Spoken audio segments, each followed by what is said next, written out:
Bryan Johnson seems to be having some trouble with his health, despite spending millions of dollars on his protocol. So let's take a look together to see if we can figure out what the hell is happening. Hey friends, so I've got some bad news. I got diagnosed with an autoimmune condition and my stomach is eating itself. We just found out about this diagnosis last month when I did a bidirectional endoscopy, which means it's a colonoscopy and also you go down the throat as well. So looking at my entire intestinal tract. And so this is actually something that I was diagnosed with when I was 21 years old. I was diagnosed with hypothyroidism. And so I started taking hormones to modulate my... Great. Drugs is never the answer, in my opinion. All of these things can be addressed naturally. My thyroid, but the thyroid and the stomach actually pair really well together in immunology. So when you have a problem with the thyroid, you sometimes have a problem with the stomach. There's actually a clinical name for it. And so I didn't know this thing was happening inside my stomach. But what happens is, so think of your immune system like you have trillions of soldiers. Each one is an immune cell, and they have a specific key. And this key is designed to destroy a specific target, like a virus or a bacteria.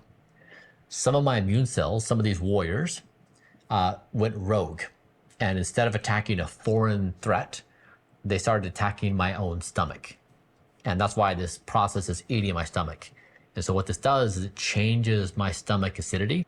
So I can't actually process certain things. Like, for example, I can't process iron. So if I were to eat foods with iron or take supplements, I can't absorb it into my body. Well, if I had to guess, I would say that it is 100% your diet and protocol. He is jamming his body with an unnatural human diet. Not only that, but I think he's taking, he used to take like 100 supplements a day. Now it's maybe down to 30, but still 30 pills, each product acting like a drug on the body. Do you have any idea what that does to your gut? And so it leads to nutritional deficiencies, anemia, and even it can create risk of cancer. And so what happened is, a lot of people, they look at my protocol and they'll say, this is insane. You've been Yes, it is. measuring yourself so much over the past couple of years. Like, how is it possible you missed this? It's actually a really hard one. And I'll give you some context because I think it's relevant for each one of you. So looking back, I can now piece together the puzzle. So I've had low iron, low ferritin for 11 years. And it's very common in medicine for doctors to see this, and they see other markers like your hemoglobin and your hematocrit and say, those are normal, therefore you're not anemic, so you must be okay. But you look pretty anemic. low iron is something you really want to look into. It's not funny, but... And so I just revamped my medical care team earlier this year. And when they came on board, we said, we're going to take a fresh look at all things. And they looked at my low iron and they said, what's going on? And I said, yeah, like I've been battling this for a long time. I ate meat, I took supplementation, I tried all forms of... Can't even say meat properly anymore. Well, clearly, it doesn't really matter whether you eat meat or not. It's more what you eat with it. We know for a fact that certain ingredients, such as plants, yes, I said it, will inhibit your absorptions of iron. Things like phytic acids, lectins, tannins, polyphenols, just to name a few. But yeah, have you tried eating a bit of raw liver here and there, like 3-4 times a week, alone, without those plants? Probably not. Iron, I tried different times a day, different sequencing of iron with various supplements. None of it worked. Supplements are not heme iron. They are not bioavailable. They will not fix your iron deficiency. It didn't make the iron, my ferritin, go up. And so one of my doctors said, okay, like alarm bells are going off in my mind, because when that happens, it typically points to a potential of you having a polyp inside your colon, which is like bleeding. So you're losing blood from a polyp, or you have some kind of cancer. Well, if you'd be bleeding from your ass, I think you would have noticed by now. And so... And if you have the C word, then it means your protocol is flawed in the first place. It's not working. So they said, we got to get you in for a colonoscopy immediately. So we scheduled that and we did the colonoscopy and the doctor came back. Okay, I'll come back to this in a second. So the doctor did my colonoscopy and he came back and said, visually, your colon looks great. And so as you'd expect, I said, okay, doctor, but I need a percentile. So what percentile would you put me in all men? Why do you need a percentile? Those things are just random statistical analysis made on surveys, associative studies, epidemiological studies. It's garbage. They're meaningless. And of a colon, he said, yeah, 95th percentile. He said, it's clean, it's great. So that was great. But then this is the thing. This is where this disease hides. So you can do a colonoscopy. The doctor can go there, inspect, and not identify that you have this autoimmune condition. So what my doctors had done with foresight is they said, we're going to biopsy various samples inside your stomach so that if there's a problem that can't be detected visually, we'll find it in the biopsy. And so we did the biopsy, we came back, and there it was. So it's a hard, so first you have the gate of low iron is not taken as seriously as it should, even though you should point at this colonoscopy. But then second layer is even a colonoscopy didn't detect it. It was only from a biopsy, which we found it. But now it kind of completes a puzzle where hypothyroidism was diagnosed at 21. It pairs with the stomach. So I've had this autoimmune condition for potentially 20 plus years where it slowly eats away my stomach.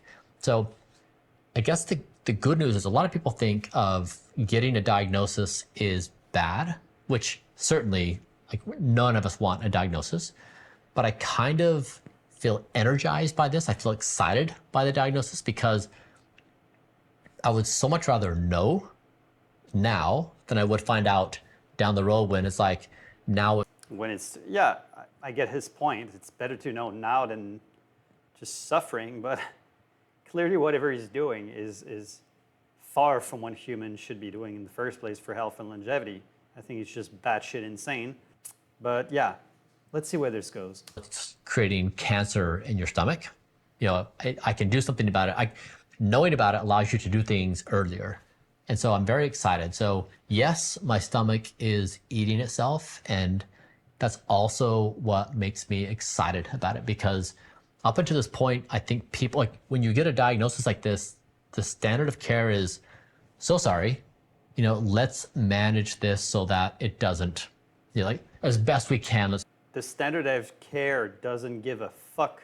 They don't study these things.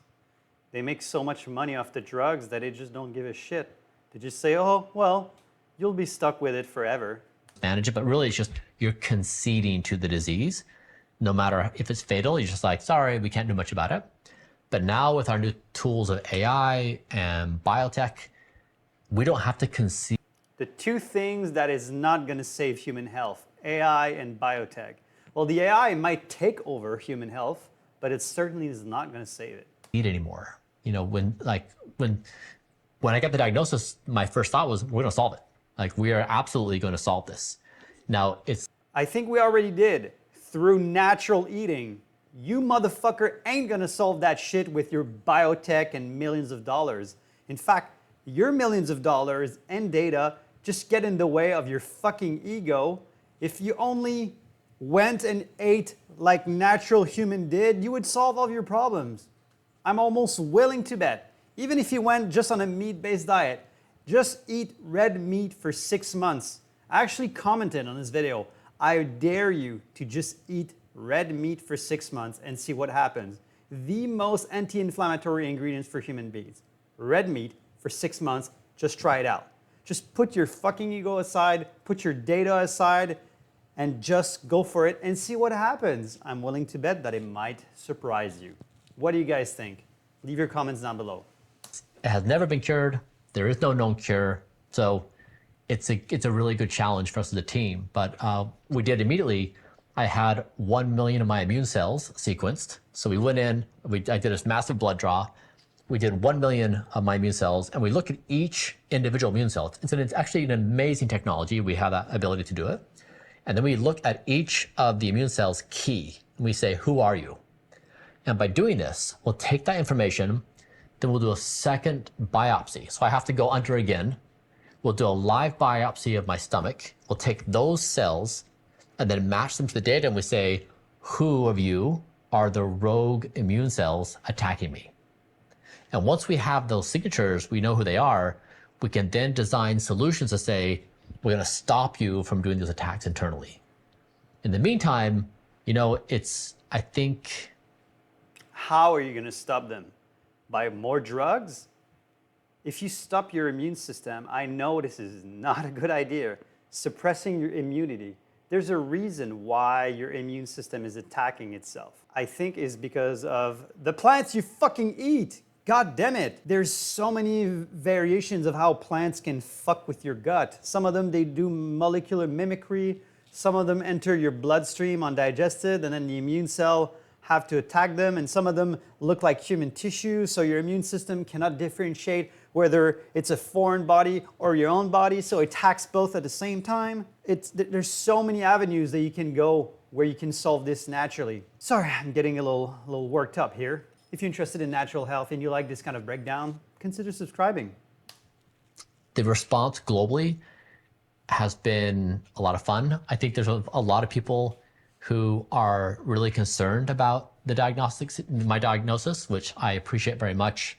A lot of people are leaping for joy, just like, how ironic and humorous it is that the don't die guy is now getting diagnosed with this incurable disease. And incurable disease. I welcome all of it. I was the first person to say I'm most likely going to die of something incredibly ironic. It's just kind of my fate. I'm okay with that. I've reconciled with it. So I think the discussion is He's talking like someone who took shrooms, and he did. Positive. But my team and I, we feel really fired up. Like, we are ready for this task. We want this task. The past couple of years have been about how do you fine tune the body through nutrition and exercise and various protocols. And now it's like, how do you actually take on the diseases that create mortality risk for us and solve them? Okay, wow, so that was some pretty big news. First, let me just put it straight. I don't wish anybody to be sick and suffer, Bryan Johnson included. Do I agree with anything he says or does? Absolutely not. I think he's fucking insane. But I still wish him well. That's why I wrote the comment. I'm just really, really curious if he could just eat red meat for a determined period of time and actually heal his gut. Because I have seen a lot of people do that on carnivore diet, a lot of people that were told by the medical industry that there's nothing you can do, it is incurable, there's no remedy, and they've reversed it completely. So that is really hopeful in my opinion. The second problem I see with its protocol is because he based everything on data. Today's data is corrupted to the point where it's no longer science. It has become a religious belief. We basically fabric data in order to profit certain entities and certain corporations. So we have become so fucking lost in meaningless theology that we think what we're doing is scientific, but it's not. It's based on absolute horseshit. And that's an insult to horseshit because horseshit is useful in nature. It's a great fertilizer. So this is why I was suggesting put your ego aside and just give it a try. What do you have to lose, Bryan? If you're watching this, go carnivore for 6 months and just see how you fucking. That being said, guys, you know the drill. Focus on the health fundamentals and you will feel the best you've ever felt. And as always, don't believe a thing that I say. Go try it for yourself and you find out the truth.